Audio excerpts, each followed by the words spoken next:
ఒక విషయం బాగా గుర్తుపెట్టుకోవాలి. ధర్మము అన్న మాట ఎప్పుడూ మన వైపు నుంటుంటుంది తప్ప ధర్మము అవతల వారిని బట్టి ఉండదు. నేనన్న మాట మీకు అర్థం కాకపోతే నేను మళ్ళీ చెప్తాను.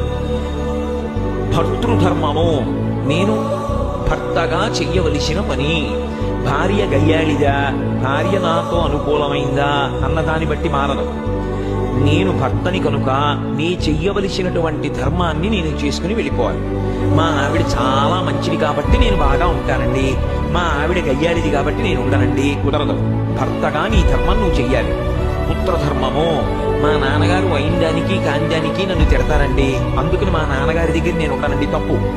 మీ నాన్నగారు తిట్టారా కొట్టారా పక్కన పెట్టు. పుత్రుడిగా నీ తండ్రిని సేవించడం నీ ధర్మం.